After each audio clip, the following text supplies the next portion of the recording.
Baiklah, Bismillahirrahmanirrahim.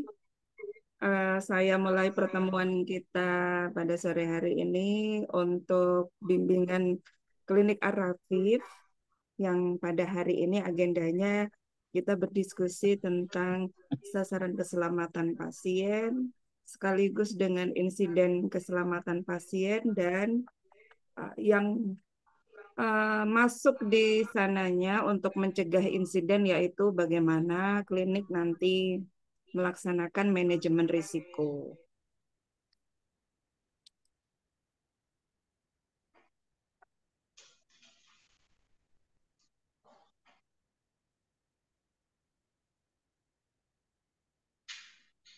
Kita mulai dulu dengan sasaran keselamatan pasien untuk akreditasi klinik.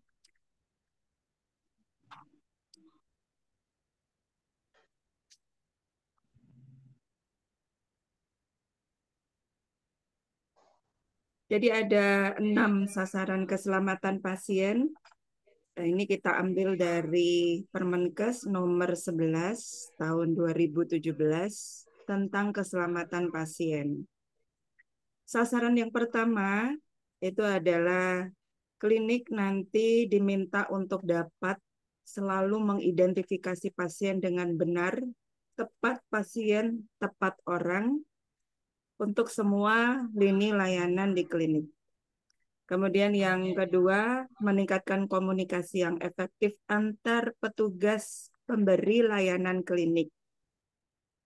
Kemudian yang ketiga, meningkatkan keamanan obat yang harus diwaspadai dan termasuk di sini adalah ketepatan pemberian obat. Goal yang keempat adalah memastikan lokasi pembedahan yang benar. Di sini bila klinik Ar-Rafif banyak dilakukan tindakan pembedahan minor termasuk sirkumsisi dan pencabutan gigi. Prosedurnya juga harus benar dan pada pasien yang benar. Sasaran yang kelima di sini terkait kepatuhan kebersihan tangan untuk mengurangi resiko infeksi. Dan yang terakhir mengurangi resiko jatuh dengan melakukan screening resiko jatuh. Ada jembatan keledai untuk dapat menghafalkan 6 sasaran keselamatan pasien, yaitu 4O dan 2C. Ini mudah sekali ya. O-nya ada harus tepat orang, yaitu identifikasi pasien harus tepat, tepat omong, di sini komunikasi yang efektif, kemudian tepat obat, ketepatan pemberian obat dan pemberian obat yang diwaspadai, tepat operasi, di sini ketepatan lokasi, prosedur, dan mengidentifikasi pasien yang akan dioperasi harus tepat. C ada 2, yaitu cegah infeksi dengan kepatuhan kebersihan tangan dan cegah pasien jatuh dengan melakukan screening resiko jatuh. Baiklah, kita secara detail satu persatu kita membahas 6 sasaran keselamatan pasien. Yang pertama yaitu ketepatan mengidentifikasi pasien. Karena bila salah pasien, salah rekam medis, salah pemberian obat, salah dalam melakukan tindakan, itu akibat-akibat yang dapat terjadi akibat kesalahan identifikasi pasien. Tujuannya di sini adalah untuk secara individu pasien itu tepat saat akan dilakukan pelayanan atau pengobatan. Di sini untuk klinik-klinik dan puskesmas rawat inap biasanya dipergunakan gelang untuk mengidentifikasi pasien. Dan tekniknya nanti bila dalam wawancara klinik Ar-Rafif ditanyakan bagaimana cara mengidentifikasi pasien, maka jawabannya adalah identifikasi pasien dilakukan dengan 2 cara, yaitu menggunakan nama lengkap pasien dan menggunakan tanggal lahir serta kartu identitas lain yang dimiliki. Idealnya adalah pasien itu harus membawa kartu identitas. seperti KTP atau kartu BPJS. Bila ada kartu berobat itu akan lebih baik karena kartu berobat sudah eh, terhubung dengan data yang ada di klinik. Tidak boleh menggunakan alamat, ini alamat hanya pelengkap saja atau nomor lokasi pasien. Pasien diidentifikasi sebelum pemberian obat, darah, atau produk darah. Dan juga ketika kita memeriksa, menentukan diagnosa, memberikan resep, itu juga perlu diidentifikasi. Karena dapat terjadi pasien namanya mirip ya, CTS. Nah, ini yang perlu ketika menulis resep contohnya, jangan sampai pasien itu tertukar. Bila ada dua pasien dengan nama yang sama, misalkan Siti S, satunya Siti Sulaiha, satunya Siti Sutini, misalkan gitu ya. Jangan ditulis Siti S, tapi nama lengkapnya. Assalamualaikum Pak Agung. Waalaikumsalam dokter. Pak Agung baru nyampe Iya, di survei, iya baru sampai dokter. luar biasa. Sudah sampai rumah Pak Agung. Sudah barusan aja dokter. Mau berapa berapa menit ya dari Kencong ya? Tinggal berapa? 25 menit.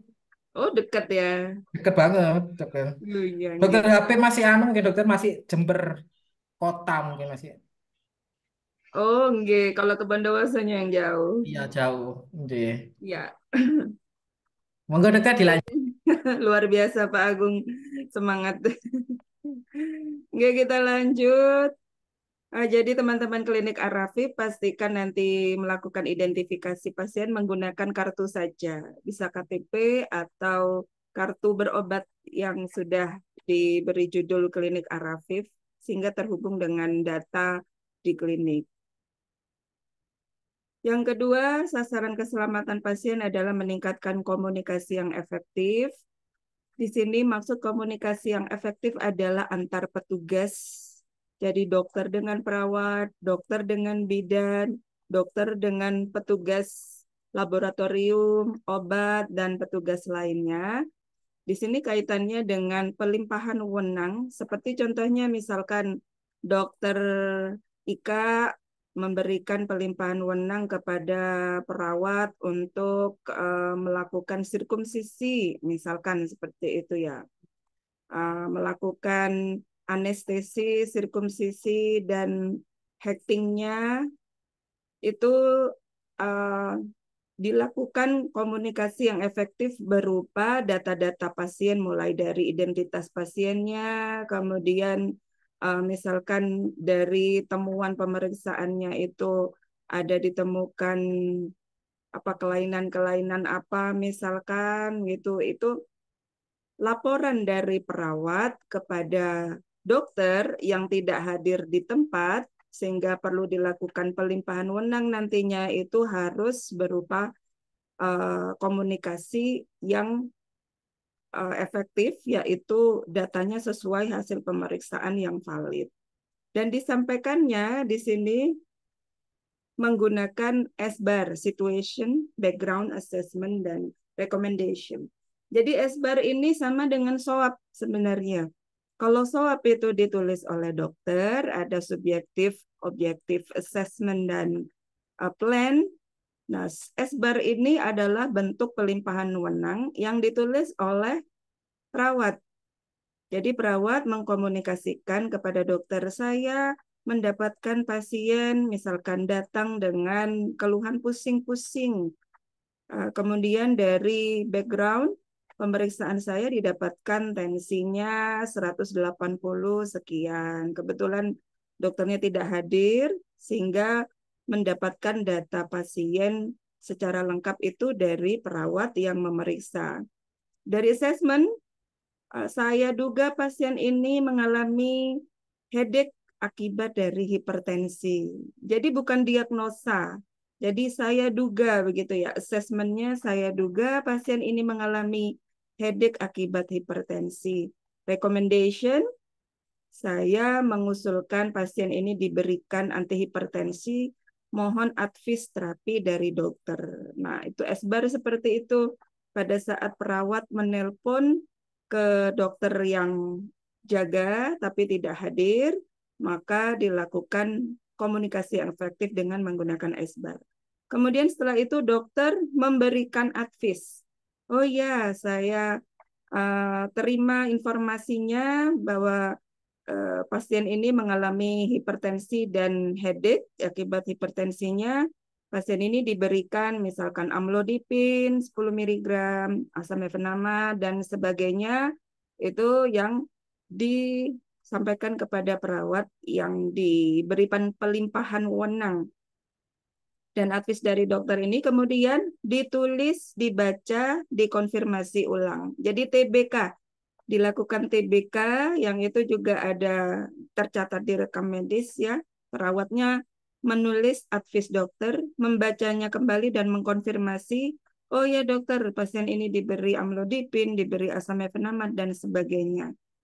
Siap. Jadi esbar itu ditulis oleh perawat, disampaikan ke dokter, dokter memberikan advis, kemudian perawat kembali melakukan TBK.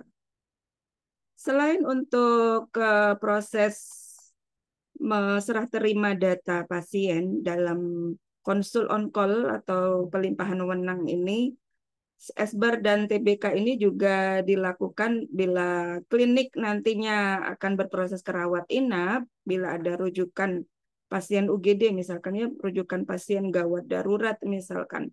Ke rumah sakit juga berupa komunikasi dengan menggunakan esbar dengan pihak rumah sakit yang menjadi sarana rujukan. Yang ketiga, untuk sasaran keselamatan pasien adalah meningkatkan keamanan obat-obatan yang harus diwaspadai. Di sini adalah obat-obatan yang sekiranya menyulitkan atau rancu atau memungkinkan terjadi kesalahan pemberian. Untuk klinik-klinik seperti di puskesmas ya yang memberikan layanan apotek, dan di sini harus ada apoteker yang tersedia. Bila tidak memiliki apoteker berarti harus bekerja sama dengan apotek di luar. Maka ada obat-obatan yang memiliki nama mirip, kemasannya mirip, warna kemasannya mirip ya. Seperti kalau namanya yang mirip itu misalkan kotrimoxazol dengan apa ya omeprazol mungkin gitu ya. Nah, ini yang dinamakan obat LASA. Look-alike, sound alike. Mungkin yang lebih memahami di sini para apoteker dan para tenaga teknis kefarmasian. Kemudian ada obat-obat high alert. Jadi bila klinik itu memiliki layanan obat yang ada apotekernya, maka di sini untuk obat high alert itu perlu diberikan atau disimpan dalam lemari khusus dan diberikan daftar seperti obat diabetes, obat hipertensi, itu adalah obat-obatan high alert. Ini juga contohnya yang perlu diwaspadai yaitu pemberian elektrolit. Dan yang lebih penting lagi di sini bahwa pemberian obat saat petugas menerima resep itu harus melakukan pengecekan ulang double check dengan 5 benar ya. Orangnya benar, obatnya benar, dosisnya benar, rutenya benar, dan waktu pemberian obat benar. Ini bila ada petugas apoteker itu melakukan pengecekan dengan 5 benar. Untuk mencegah terjadinya KTD, maka upayanya adalah penggunaan nama obat generik, kemudian memberikan obat secara khusus untuk tiap pasien, mempraktekkan mencatat histori pemakaian obat, memperhatikan obat-obat yang sering menimbulkan KTD apa saja. Bila di klinik Arafif di sini bekerja sama dengan apotek di luar, maka pastikan resep yang diberikan itu sudah ini ya, mencegah terjadinya KTD seperti di awal tadi, identifikasi pasien, cara menuliskan nama pasiennya jangan disingkat. Jadi misalkan Siti Sulaiha, alamatnya di mana, kemudian diupayakan usia ditulis dalam tanggal lahir, sehingga tidak menimbulkan kesalahan dalam pemberian obat di apotek. Sasaran keselamatan pasien yang keempat di sini adalah memastikan lokasi pembedahan yang benar, prosedur yang benar, dan pasiennya juga benar. Karena klinik Arafif adalah klinik yang memberikan layanan pembedahan minor, yaitu pencabutan gigi dan sirkumsisi, maka di sini perlu dilakukan checking ya menggunakan checklist, dan checklistnya itu namanya surgical safety checklist atau checklist keselamatan pembedahan. Jadi checklistnya ini dilakukan uh, sebelum pasien dibedah atau dilakukan tindakan ya, namanya itu sign in. Dan waktu sign in ini dilakukan pengecekan pasiennya, diidentifikasi sudah betul. Kemudian ini tindakan yang dilakukan apa? Misalkan pencabutan gigi di gigi geraham yang mana, itu nanti ada penandaan lokasi operasinya. Untuk pencabutan gigi itu bisa dilakukan dengan odontogram. Kemudian untuk misalkan ada pengangkatan lipom atau lokasi abses di mana itu dilakukan penandaan supaya tidak melebihi batas operasi ya eksisi, sehingga lukanya tidak terlalu luas. Kemudian sign in juga dilakukan pencatatan terhadap obat-obatan yang dipergunakan. Misalkan untuk anestesi di situ dipakai lidocain kah atau PHK-in kah, di situ dicatat dosisnya berapa. Kemudian kira-kira dari kondisi pasiennya adakah yang kontraindikasi untuk diberikan anestesi, misalkan hipertensi atau sebaliknya ya hipotensi dan sebagainya. Itu untuk sign in. Kemudian berikutnya juga di dalam surgical safety checklist yang berikutnya itu ada time out. Time out ini adalah, nah di sini ada time out ya. Time out ini adalah waktu saat setelah diberikan anestesi dan sebelum dilakukan pembedahan. Pada saat time out kita menunggu terlebih dahulu efek dari anestesi. Apakah juga ada efek sampingnya? Kita perhatikan tanda-tanda vital pasiennya dan semuanya dicatat. TTV kita catat juga. Kemudian setelah ada efek anestesi baru kemudian dilakukan pembedahan. Dan checklist terakhir adalah sign out. Sign out itu ada waktu setelah selesai pembedahan, pasien selesai dilakukan tindakan, dicek lagi TTV-nya, efek anestesinya bagaimana, apakah menimbulkan hipertensi atau shock yang tidak diinginkan ya, shock anafilaktik. Sehingga yang kita lakukan betul-betul hati-hati sekali karena pemberian anestesi itu banyak menimbulkan efek samping yang tidak terduga, tidak diharapkan. Jadi checklistnya ada sign in sebelum dilakukan anestesi, time out itu setelah diberikan anestesi sebelum kita membedah, kemudian sign out itu setelah pembedahan. Ada 3 kali checklist untuk kita mengecek kondisi vital dari pasien. Dan lokasinya di sini tepat, sehingga yang cabut gigi, giginya juga tepat yang dicabut, tidak cabut satu bonus satu gitu ya, karena pasti ada cerita di tempat lain ya, harapannya tidak di klinik Arafif. Pasien itu mengeluhnya gigi yang sebelah, ternyata yang dicabut yang sebelah. Nah ini yang perlu ketepatan lokasi, prosedurnya juga harus tepat, dan pastinya pasiennya juga harus tepat. Sasaran keselamatan pasien berikutnya yaitu mengurangi resiko infeksi akibat perawatan kesehatan dengan cuci tangan. Nah, cuci tangan ini sudah kita bahas di PPI. Di sini cukup kita tahu karena standar PPI-nya sudah lebih lengkap. Cuci tangan baik dengan hand wash maupun dengan hand rub. Dan yang terakhir di sini mengurangi resiko pasien jatuh dengan kita melakukan screening resiko jatuh.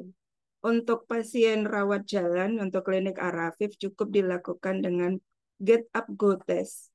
Tidak sedetail di rawat inap, di mana kalau rawat inap itu kita melakukan dengan scoring yang lebih lengkap. Untuk pasien dewasa itu menggunakan skala Morse Scale, untuk anak-anak menggunakan Humpty Dumpty.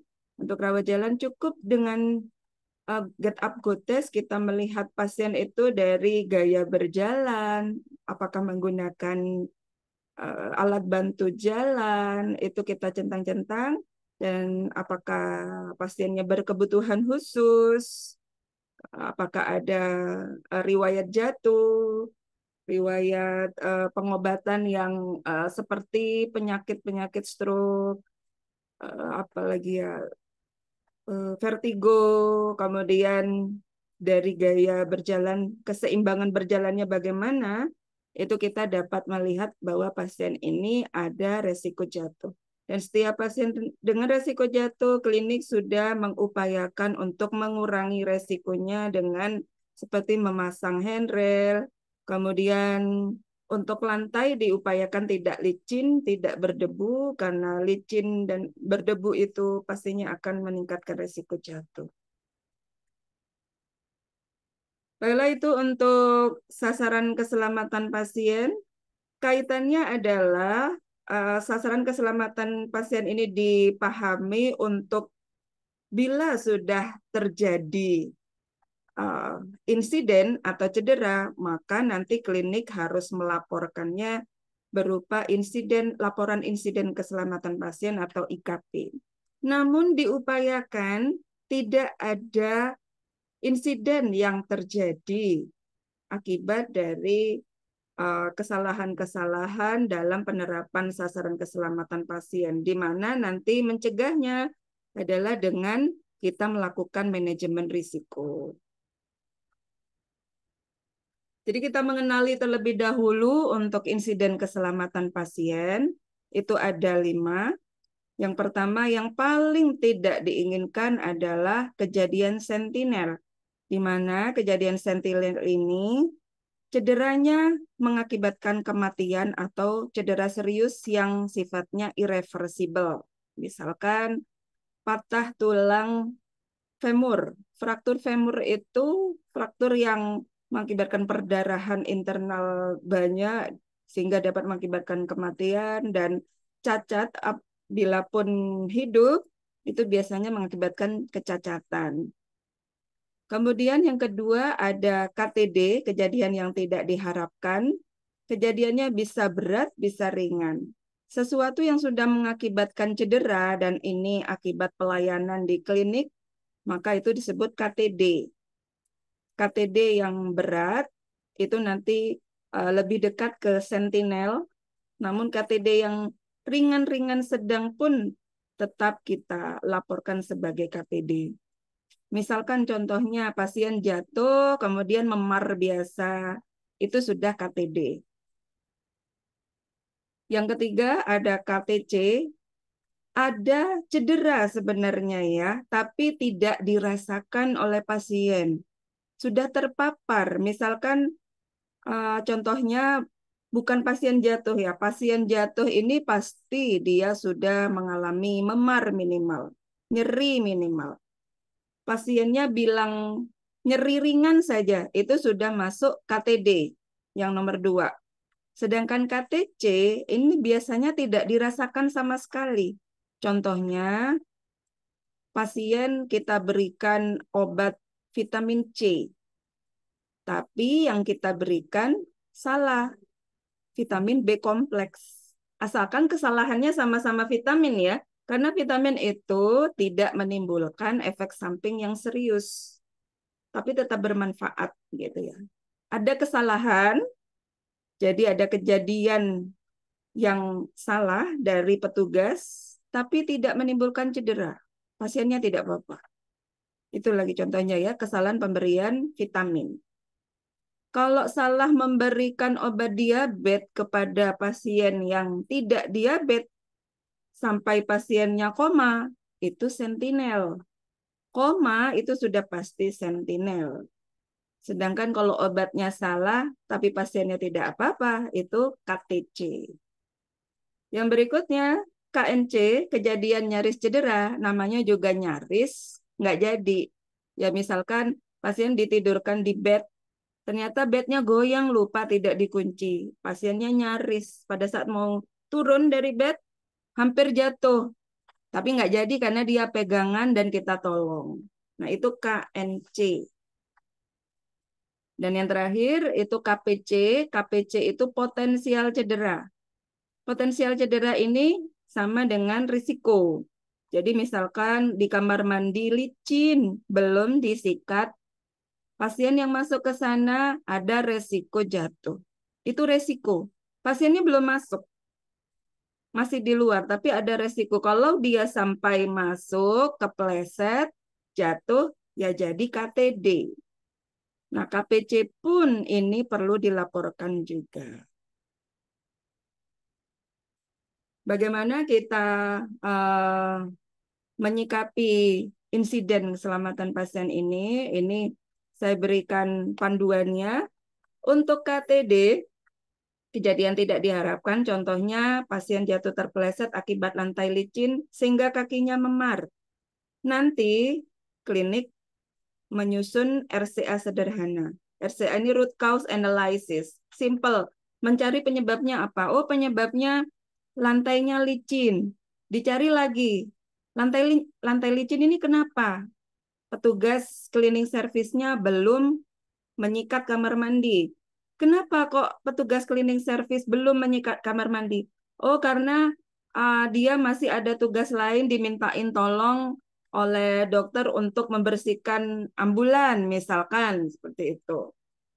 Jadi penyebabnya itu dicari sampai ke akar-akarnya.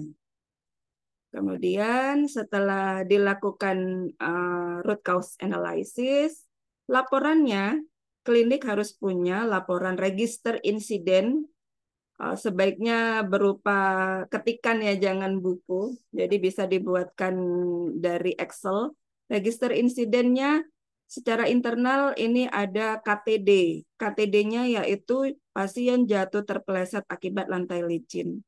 Untuk register insiden ini lengkap dengan identitas pasiennya juga, alamat, tanggal lahirnya begitu ya. Dan di aplikasi INM, Indikator Nasional Mutu, untuk pelaporan IKP itu dilaporkan IKP nihil.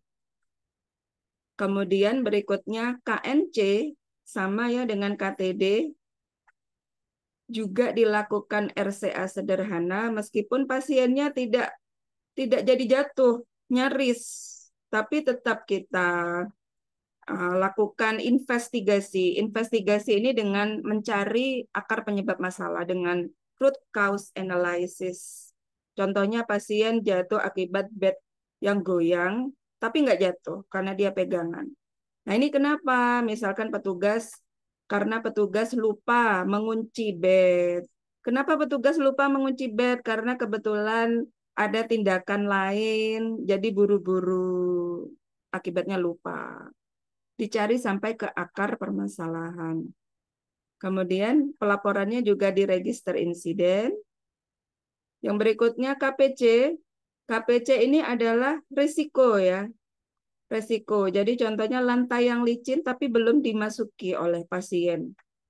Berpotensi jatuh tapi belum terjadi. Jadi di sini RTL-nya adalah kita melakukan mitigasi risiko.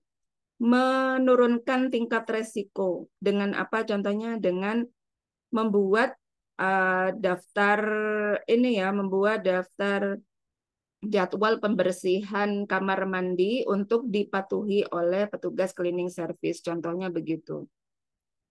Di sini laporannya juga masuk laporan register insiden. dan IKP nihil di aplikasi. Demikian juga KTC, KTC juga sama, dia register IKP nihil juga. Nah, ini yang beda.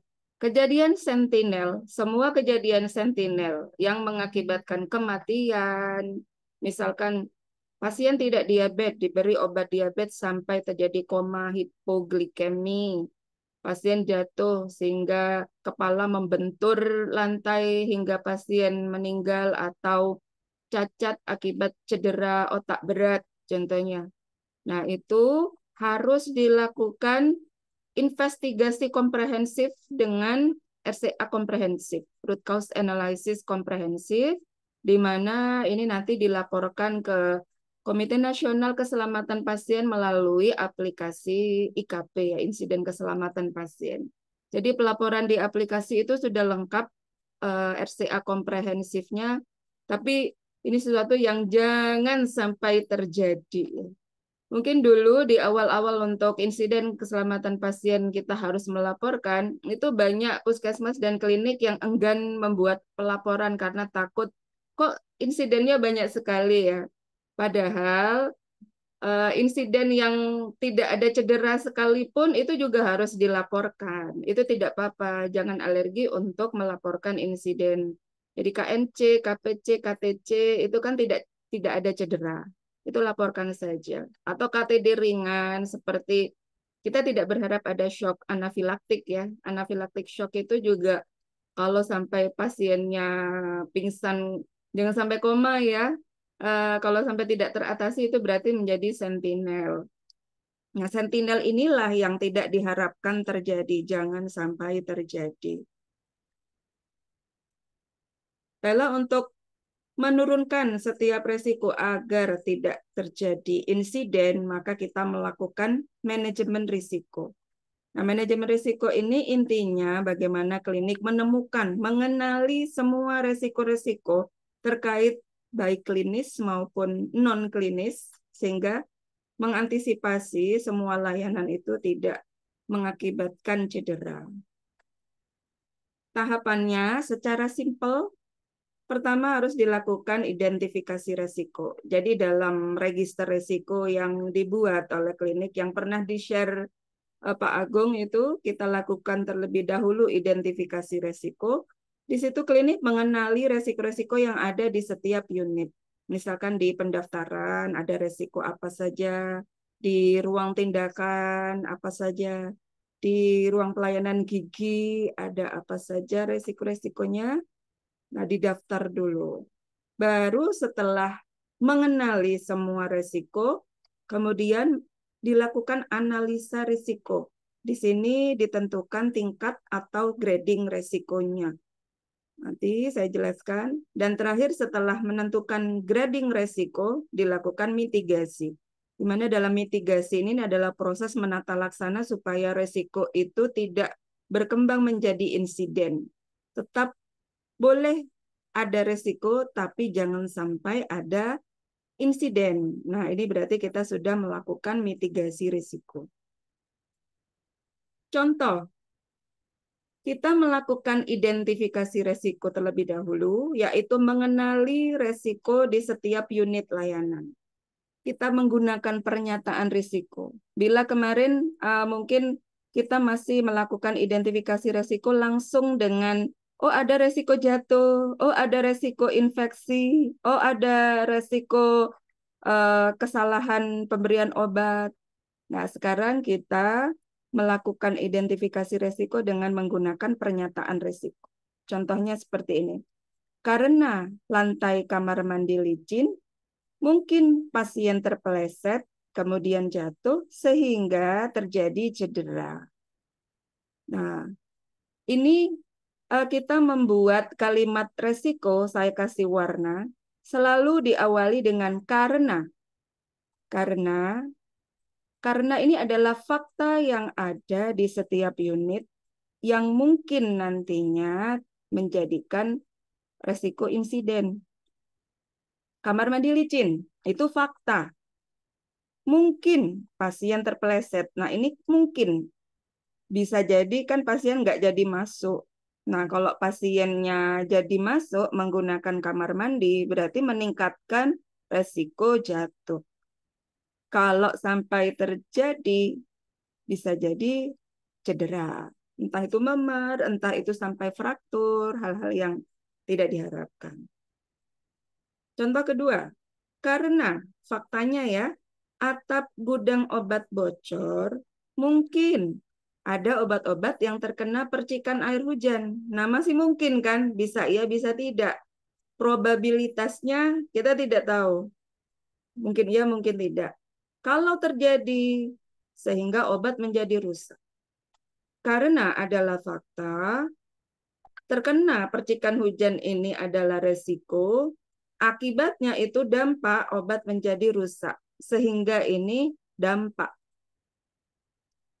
Contoh ketiga, karena ruang tunggu pasien sempit, mungkin ada pasien infeksius yang tidak menggunakan masker, sehingga terjadi penularan COVID. Nah, kita lihat di nomor 1 itu kaitannya dengan resiko jatuh, yang nomor 2 kaitannya dengan obat-obatan yang perlu diwaspadai, yang ketiga kaitannya dengan resiko infeksi. Nah, kalau kemarin kita membuat identifikasi resiko dengan langsung di loket pendaftaran ada resiko jatuh, itu masih kurang spesifik. Kira-kira di loket pendaftaran resiko jatuhnya karena apa? Nah, kita cari faktanya. Mungkin lantai loket pendaftaran atau ruang tunggu pendaftaran itu licin misalkan karena ada debu atau lainnya. Mungkin pasien atau petugas terpeleset sehingga terjadi cedera. Kemudian ada resiko apa? Di ruang tindakan gigi misalkan ya, mungkin belum menerapkan sterilisasi dan dekontaminasi sesuai standar PPI, sehingga terjadi peralatan klinis yang tidak steril mengakibatkan penularan infeksi. Contohnya seperti itu. Yang diutamakan adalah bagaimana klinik dapat mengenali atau mengidentifikasi resikonya terlebih dahulu. Baru kemudian setelah didapatkan daftar identifikasi resiko, barulah kita menginjak untuk melakukan grading resiko dengan ini ya. Jadi grading resiko, kita lakukan analisa tingkat resikonya bagaimana, kita cari dampaknya. Yang sering terjadi kira-kira kalau pasien jatuh karena lantai licin, itu keparahan cederanya bagaimana? Kalau tidak ada cedera, ya biru, tingkat resikonya 1. Kalau cedera ringan, contohnya memar, nyeri, luka lecet, dapat diatasi dengan pertolongan pertama, itu tingkatnya 2 atau minor. Kalau sampai terjadi luka robek, kemudian sampai ada gangguan saraf yang harus dirawat ke rumah sakit, itu tingkat resikonya 3 atau moderat. Kemudian mayor itu cedera luas, cacat, lumpuh, yang irreversible, yang katastrofik itu mengakibatkan kematian. Jadi kita menilai kira-kira di klinik Arafif itu bila terjadi, tapi tidak diharapkan ya, nah untuk bila mindalik, harapannya sih 1 saja tingkat resikonya ya. Dilihat ininya lah, misalkan lantainya licin itu kira-kira kalau kepleset itu kira-kira gimana gitu ya. Ada di 1 atau 2 tingkat resikonya. Setelah itu kita juga melihat seberapa sering atau probabilitas ini ya. Kalau sangat sering terjadi, tiap minggu atau tiap bulan ada kejadian yang kita catat. Misalkan pasien kepleset atau petugas yang kepleset. Ini bukan hanya pasien ya kalau insiden itu. Jadi petugas juga. Jadi nilainya skornya 5 kalau sering terjadi. Sering terjadi beberapa kali dalam setahun, misalkan 2 kali setahun saja skornya 4. Mungkin terjadi skornya 3, jarang terjadi skornya 2. sangat jarang terjadi. Harapannya sangat jarang terjadi atau tidak pernah terjadi sama sekali. Kita kira-kira skornya di mana, itu kita sendiri yang mengira ya, yang menilai scoringnya. Kemudian untuk melihat grading resiko warnanya di mana, itu adalah perkalian antara probabilitas dan dampaknya. Tadi dampaknya ada 5 skor juga, tidak signifikan, minor, moderat, mayor, dan katastropik. Misalkan pasien jatuh, terbentur kepalanya sampai meninggal, itu pasti langsung masuk ke merah.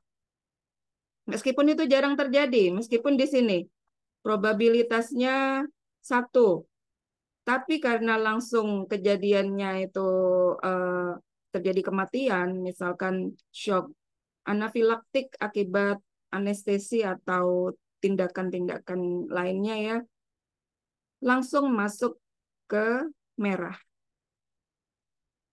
Jadi ini cara kita menentukan tingkat resiko, grading risk untuk nanti selanjutnya ke mitigasi resiko. Jadi untuk semua resiko-resiko yang berwarna merah itu otomatis harus dilakukan tindak lanjutnya dengan RCA komprehensif. Jadi kita melakukan investigasi komprehensif dengan membuat root cause analysis yang komprehensif dan melaporkannya ke KNKP melalui aplikasi IKP. Sedangkan untuk warna lainnya, untuk yang kuning, kuning ini apabila itu sudah dipastikan memang dia adalah kuning, ini berarti KTD berat yang tidak menimbulkan kematian atau kecacatan irreversibel ya, bukan sentinel, ini juga dilaporkan ke KNKP. Sedangkan untuk warna kuning dan hijau, ini cukup dimasukkan ke dalam register internal milik klinik. Baiklah, itu untuk pengenalan sasaran keselamatan pasien, insiden keselamatan pasien, dan manajemen risiko yang perlu juga dibuat sekaligus untuk di bab 2. Monggo yang Dokter Leni ya yang pegang PMKP. Iya, dokter Leni, dokter. Oke, monggo ada yang perlu didiskusikan. Oke, dokter. Uh, bisa diperjelas penyusunan menrisnya, dokter? Oke, mungkin Atau ada registernya? bisa ini di-share punyanya Klinik Arafif. Nanti saya pandu untuk mengisi. Dokter Leni sudah menyusun? Tapi sudah sebagian, tapi berkasnya masih di klinik saya di rumah ini. Kalau contohnya yang kemarin itu, dokter. Oke, coba saya buka ya.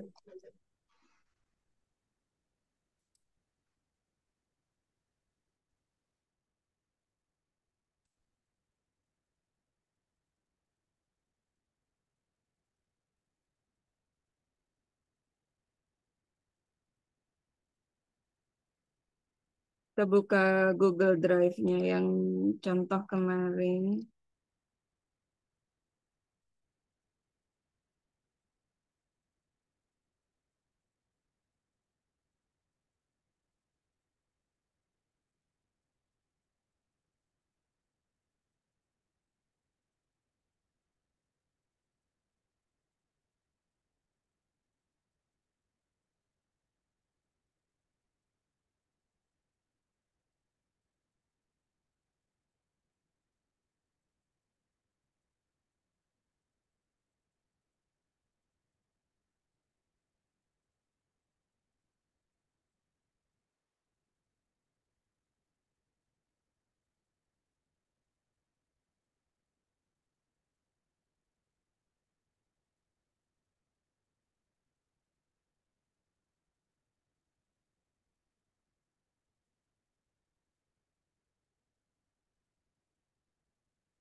Mungkin bisa dibantu dibuka ya. Saya cari-cari kok nggak ketemu ini.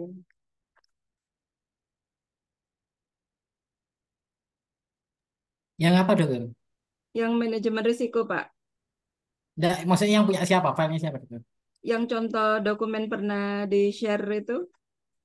Oh, yang punya dokter Afi. Ya, Oh, sebentar tak carikan dulu.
oh ini.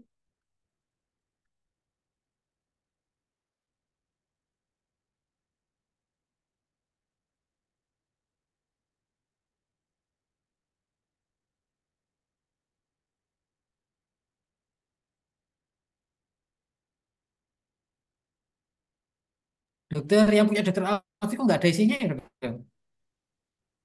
Ada ini. Ada dokter. Iya. Kok kolom tok ya ini yang punya saya? Eh,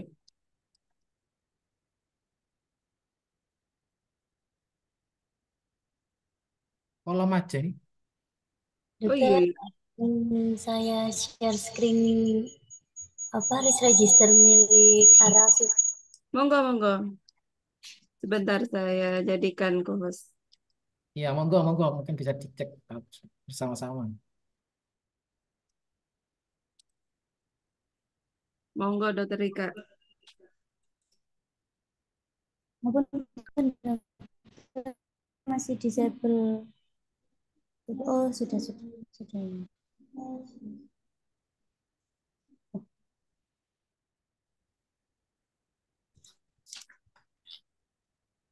Maupun dokter, saya masih belum bisa untuk share screen. Sebentar, masih nunggu dokter Feni jadikan co-host. Dokter Ika. Sudah, Loh. sudah jadi co-host. Oh, sudah dokter. Dokter Ika yang mana ya? Pakai Dokter Ika ya? Ika Dewi dokter. Oh, Ika enggak apa-apa, Dewi, Dok. Saya gabung ke klinik saja, Dok. Ika Dewi Soraya dokter. Monggo. Oh ini mungkin lewat ini aja mana ini. Klinik Arafif aja, dokter Ika. Iya, Dok. Saya coba lewat klinik Arafif.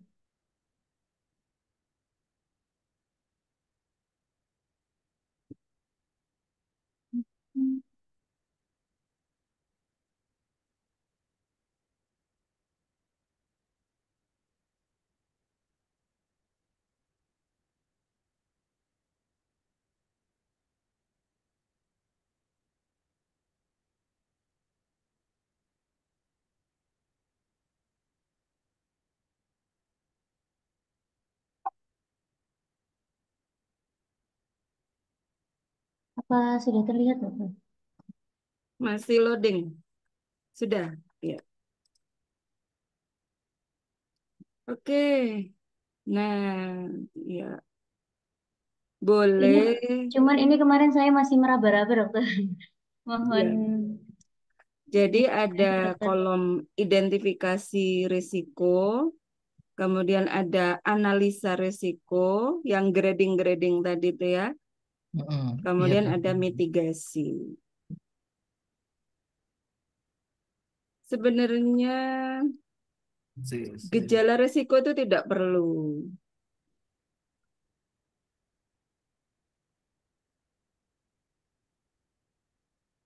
Di aja dokter di apa nih? Di langsung aja nggih. Dia tidak bingung gitu kan. Iya, Hmm. Dia aja dokter Ika di apa? Delete. Nah itu delete. Nah, delete delete. aja. Nah, klik ya sudah. Faktor Deskripsi. positif dampak. Nah, itu ada kolom yang judulnya tuh di atas. Jadi identifikasi resiko, kemudian analisa risiko, dan mitigasi risiko. Analisa ya, Dok.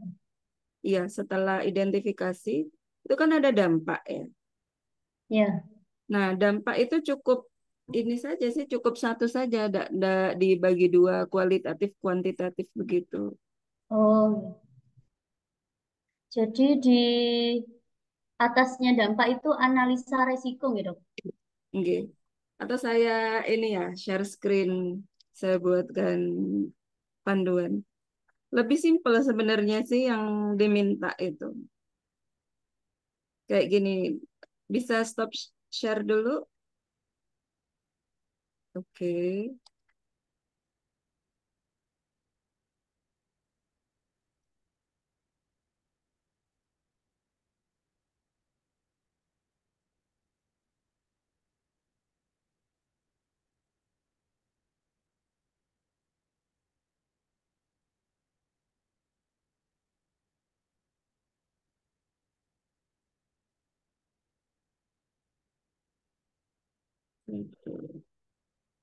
Kolomnya ada nomor, identifikasi risiko, analisa risiko.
Sorry, enak pakai Word atau pakai...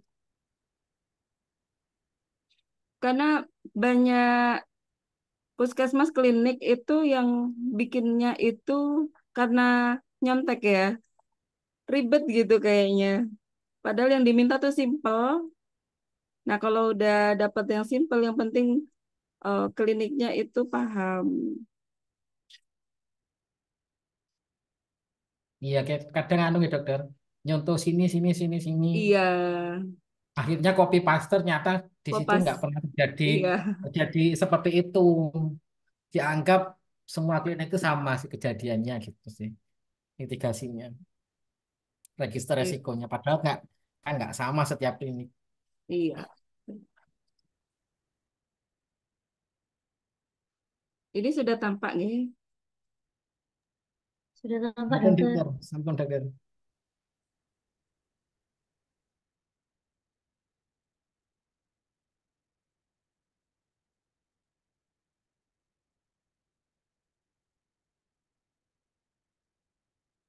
Tapi kolomnya tuh banyak ya. Saya buat 10 dulu.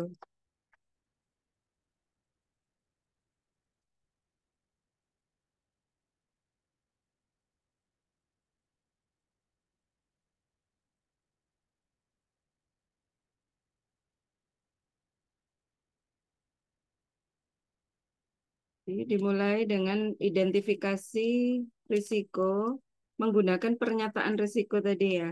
Karena lantai yang licin, bla bla bla. Kemudian analisa risiko itu ada penentuan probabilitas,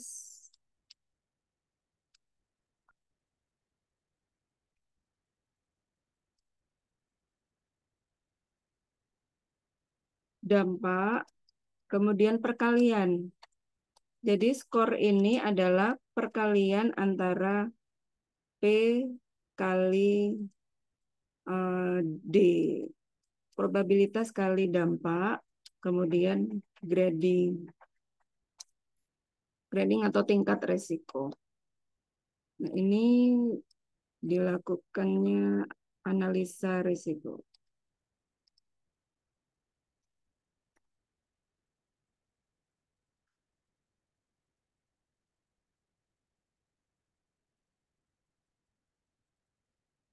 Kemudian setelah itu mitigasi risiko kita lakukan bagaimana menurunkan tingkat risiko supaya tidak terjadi insiden. Jadi ada tata laksananya. Mitigasi risiko.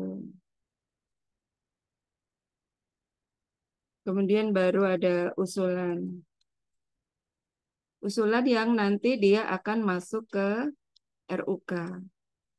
Di TKK juga di klinik dibuat RUK nggak, Pak Agung?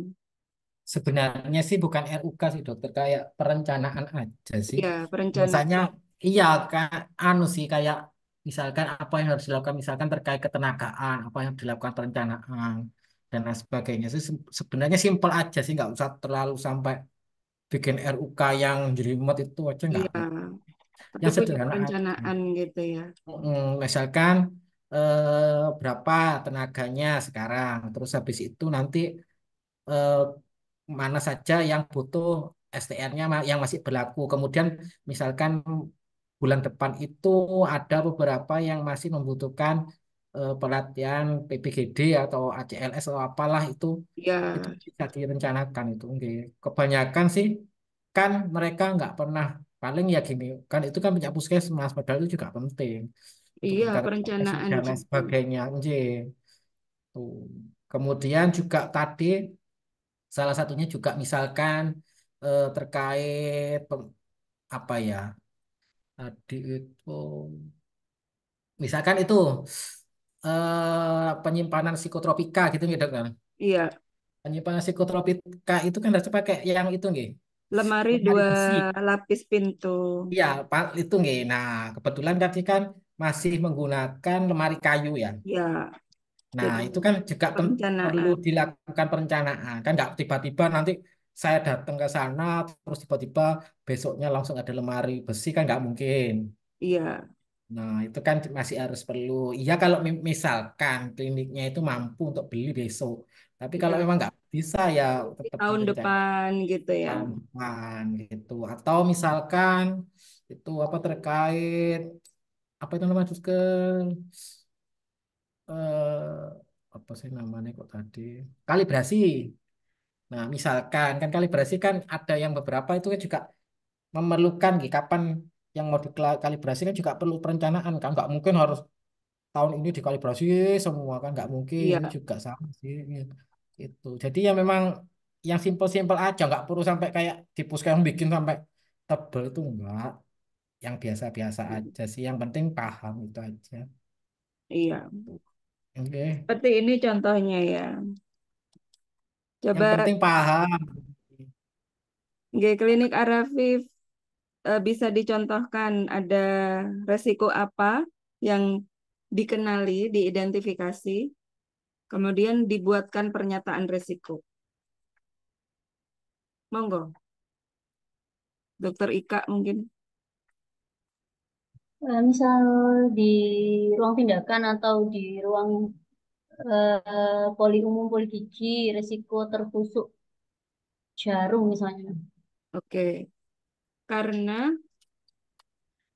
Karena pada saat ini karena lokasi misalnya ya dok, lokasi dokter gigi itu eh, antara tempat safety box dengan apa namanya dental chair itu agak mepet. penempatan safety box. Penempatan safety box-nya itu agak terlalu jauh gitu ya dok. Jadi Oke, eh, jauh sehingga kurang dengan apa ya, dental chair mungkin. pada saat me- membuang Mungkin pada bekas saat bekas membuang squid, jarum, nah, jarum petugas tertutup petugas tertusuk. sehingga akibatnya sehingga dapat tertular infeksi ya. Nah, ini pernyataan resikonya. Karena mungkin dan sehingga. Probabilitasnya kira-kira berapa dari sering nggak? Sering berarti. Eh, Tindakan biasanya kalau tindakan penggunaan anestesi itu kan tindakan-tindakan ekstraksi gitu, Iya, ekstraksi gigi. Nah, selama ini ekstraksi gigi di klinik kami itu kisaran 5 sampai 10 pasien, dok. Itu dalam 3 bulan. berarti skornya kira-kira 5.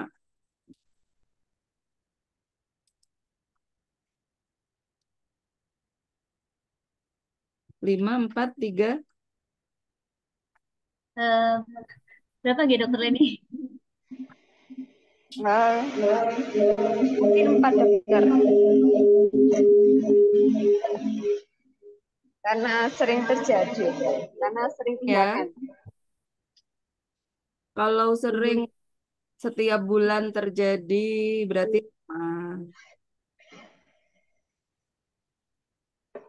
Sangat jarang terjadi sih, dok. Maksudnya apa tertusuk kejadian tertusuk jarum itu tidak pernah terjadi gitu maksudnya dok. tapi resikonya itu kalau tertusuknya janganlah, jangan terjadi. 3 mungkin gitu dok, rendah. Oke, boleh. Kalau dampaknya misalkan tertusuk, Dampaknya misalkan tertusuk 4 mungkin ya. biru, hijau, kuning, merah. Dampak minor, mayor, kalau katastrofik enggak ya. Moderate atau mayor gitu. Moderate ya.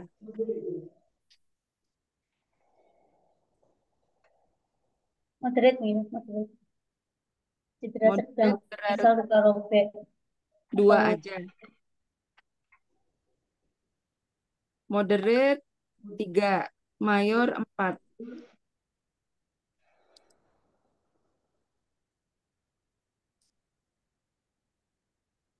3 atau 4? 3 mungkin ya, Dok. 3 ya. Oke, 3. Jadi kemudian di perkalian 3 kali 3 9. Nah, gradingnya kita lihat itu tadi pertemuan antara, saya stop share-nya pakai ini aja, pakai screen.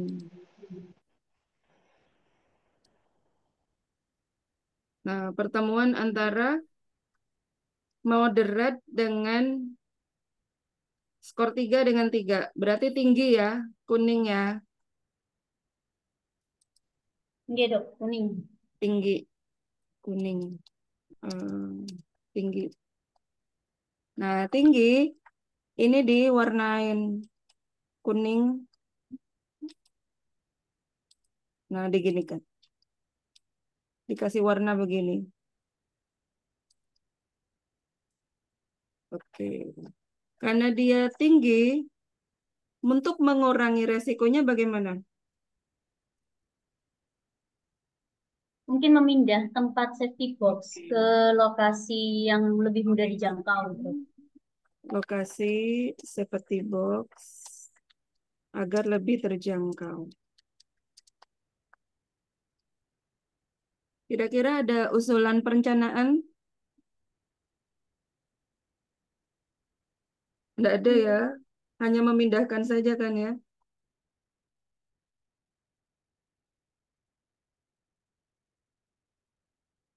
Oke, seperti ini contoh untuk register resiko simple, tapi sudah eh, apa yang diminta yaitu identifikasi, analisa, dan mitigasi itu sudah tercakup di sini. Kalaupun mau ditambahkan kolom penyebab, ya tinggal ditambahkan saja. Misalkan kalau kasusnya seperti box, ya memang penempatannya akibat penempatan safety box yang terlalu jauh.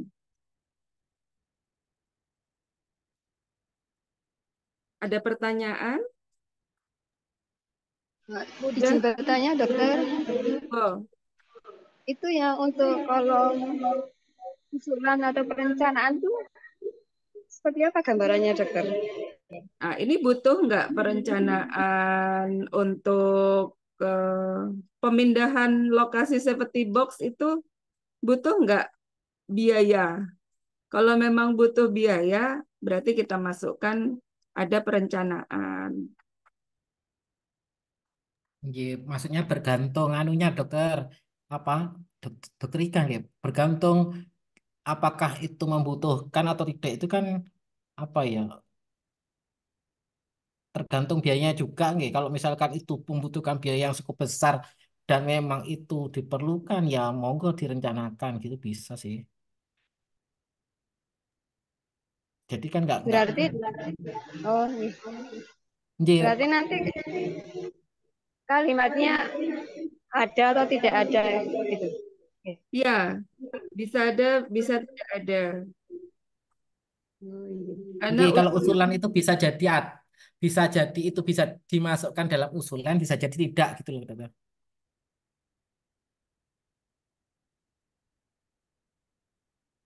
bisa diisi kalau memang membutuhkan perencanaan, misalkan tahun depan mau memindahkan lokasi safety box butuh biaya kayak gitu. Tapi saya rasakan tidak butuh biaya ya, tinggal Ya. mengatur posisi saja.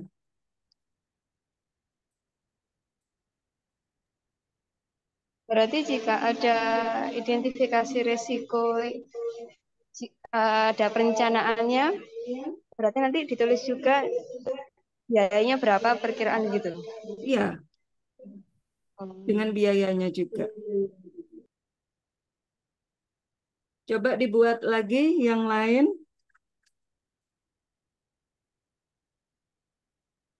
Seperti ruangan sterilisasi itu kan CSSD kan masih usulan kan ya, masih perencanaan kan ya. Nggih, dokter masih perencanaan. Iya, nah itu kan ada daftar perencanaan klinik. Daftar perencanaan klinik itu kan lahirnya bukan hanya dari manajemen risiko, juga lahir dari semua permasalahan di klinik ya.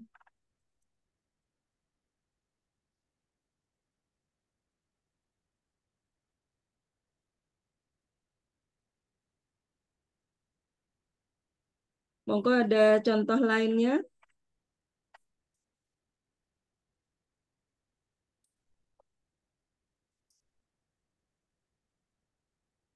Karena klinik belum memiliki ruang khusus untuk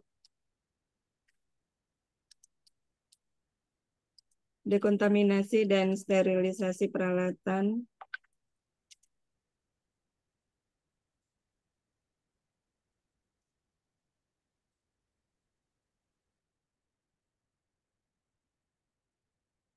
Mungkin peralatan klinis belum tersterilisasi sesuai standar PPI begitu ya.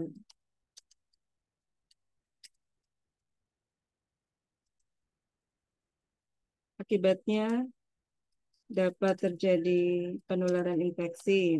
Mungkin begitu ya. Sehingga nanti ada usulan untuk pengadaan ruang CSSD. Nah, ini nanti bisa diisi sendiri probabilitas dampak sampai gradingnya sesuai dengan scoring kliniknya sendiri. Gimana, Dokter Leni, Dokter Ika? Nggih, Dok. Alhamdulillah sudah paham, Dok. Enggak. Simple kok sebenarnya. Kalau kopas itu kebanyakan nanti tidak sesuai dengan kondisi di klinik sendiri. Kemudian bingung juga kan cara mengisinya gimana.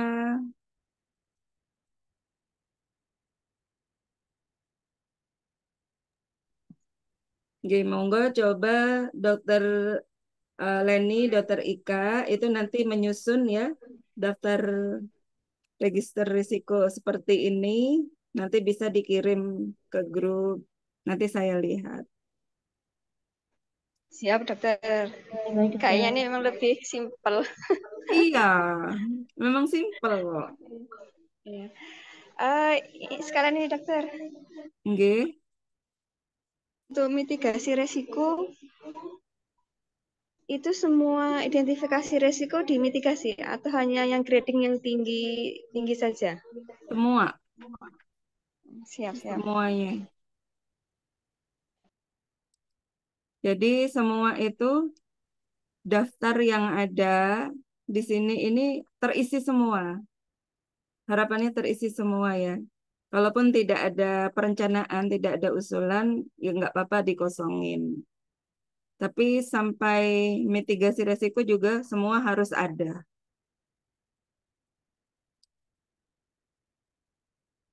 Oke, mudah ya. Oke, dokter, matur nuwun.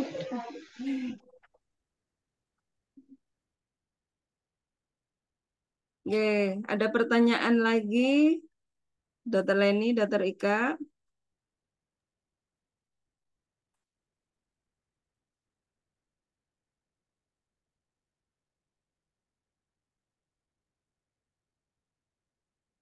Sampun? Dari saya sampun, dokter. Oke, dari Dokter Leni sampun, dari Dokter Ika sampun nggih. Insya Allah sudah, dokter. Ada satu pertanyaan, dok. Baru Oke. kepikiran. Terkait LASA dan high alert. Dan kami tidak menyelenggarakan kefarmasian gitu, tidak ada instalasi farmasi. Sehingga untuk obat-obatannya kami hanya menyediakan obat-obat emergensi. Iya, Nah, itu bagaimana ya dok terkait eh, kanan obat Lassa dan high alertnya untuk apa jadi kami perlu memisahkan atau menempel atau seperti apa dok gitu. Mohon pencerahannya Jadi dokter. pengelolaannya bukan lagi pengelolaan obat Lassa High Alert, tapi pengelolaan obat emergensi. Itu nanti di bab Ya. 3. Bab 3 itu berarti ada nilainya kalau itu. Kalau yang lasa Iya. itu nggak ada nilainya. Nanti TDD. Iya, Yang bab jadi 3-nya TDD. untuk bab 2 yang sasaran ketiga terkait Lassa dan High Alert itu TDD. Tapi karena ada pengelolaan obat emergensi yang di bab 3, nah ini Nanti berbeda lagi dinilai. IP-nya nanti. Dinilai sama Bu Dokter. Nanti nanti dia bertanya apa? Dibimbing sama Bu Dokter. Ya, Jadi kalau nanti dari bab 2 ini bab TDD. 3 kita belum semuanya kan ya. Iya. Kalau Masih bab 2-nya Harus berarti nanti hak harus dan nonton. TDD. kewajiban pasien dok kemarin. Iya. Kenapa? Masih di 3.1 terkait hak dan Ya, kewajiban hak dan pasien. kewajiban pasien.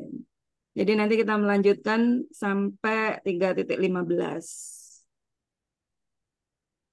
Berarti Dokter Ika nanti itu kalau seperti itu, berarti kalau di bab 2 itu namanya tidak dapat diterapkan atau tidak dapat dihitung. Jadi ya TDD. Nanti keblok sendiri. Iya, TDD karena tidak ada apoteker. Iya, tidak ada apoteker. Tuh. Jadi Ini nggak nanti apa-apa kita, dokter. Yang penting panjenengan berarti nanti tinggal menyesuaikan yang di bab 3 obat emergensinya nanti yang dinilai berarti. iya, arti TDD itu sama dengan nilainya 10 kan ya Pak Agung ya?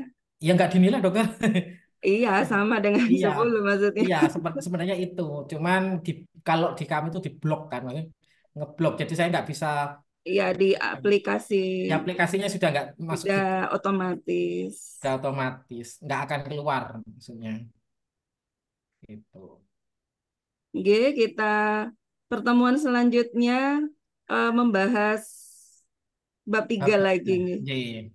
Untuk Kembali ke bab 3. besok kita melayani ya dokter jam 16.30 nggih. Oke, Pak Agung ini padat sekali hari ini survei, besok jadi moderator. Iya dokter. Jadi besok sampai jam 4 moderatornya Bu Dokter Din. Terus baru lanjut ke Arafif. Lanjut nonstop. Iya. Iya dokter tadi anu memang apa masih ada dawuh Pak Yai jadi masih apa ya, kayak apa ya kayak itu pengajian. Iya, Iya. namanya di Ponpes. Iya di Ponpes. Oke. Oke, bila sudah tidak ada lagi ya, kita di pertemuan selanjutnya ya besok dengan Pak Agung. Minggu depan Iya. kita cari hari lagi untuk bab 3, nge. Iya. Berarti besok Jadi dokter Rika jamnya 4:30 itu bab berapa? Bab 1 nih. Langsung G, dokumen bab, nggih. bab 1 langsung Oke. dokumen. Nggih, oke siap. Oke. Nge, sampun kami mohon izin pamit dulu, nge.